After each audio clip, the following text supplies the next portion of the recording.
আজকে পুজো স্পেশাল একটা মিষ্টি বানাচ্ছি। এতে দিলাম সাদা তেল, একটু লবণ।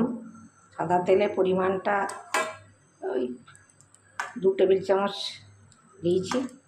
এরকম মুঠো ভাঙবে এরকম দিতে হবে আর কি। দিয়ে এটা ভালো করে মাখিয়ে নিচ্ছি।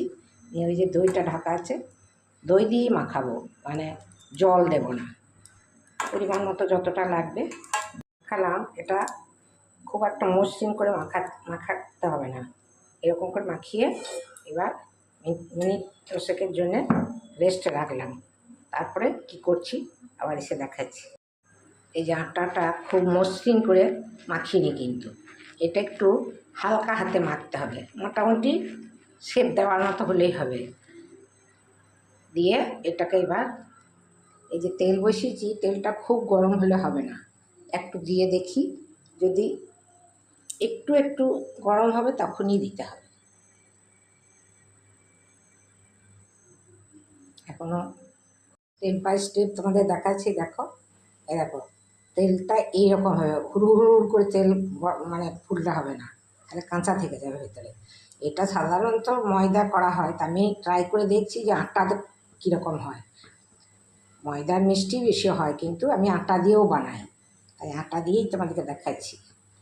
আটা দিয়ে বলে কালারটা তাড়াতাড়ি চলে এসছে, কিন্তু এখনো ভিতরে সিদ্ধ হয়নি, ভিতরে এখনো কাঁচা আছে। এই যে এই স্টেজে এবার তুলে নেবো। আর এই যে রসটা ঢাকা দেওয়া আছে, ফুটিয়ে ঢাকা দেওয়া আছে, ঠান্ডা হয়ে গেলে রসটা কম ঢুকবে বলে ঢাকা দিয়ে রেখেছি। এবার তুলে রসে দিয়ে দেবো।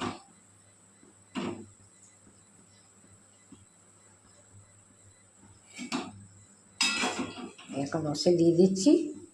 এই 5 মিনিট হলো রসে দিয়েছিলাম। এবার এই পিঠটা উল্টিয়ে দিলাম। দেখো প্রায় রসটা টেনে নিয়েছে। এবার আর 5 মিনিট ঢাকা থাকুক, তারপরে তোমাদেরকে সাজিয়ে দেখাবো, ভেঙে দেখাবো।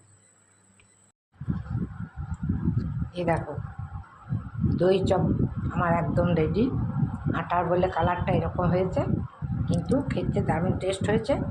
আমি একটু তোমাদেরকে ভেঙে দেখাচ্ছি, কেটে দেখাচ্ছি।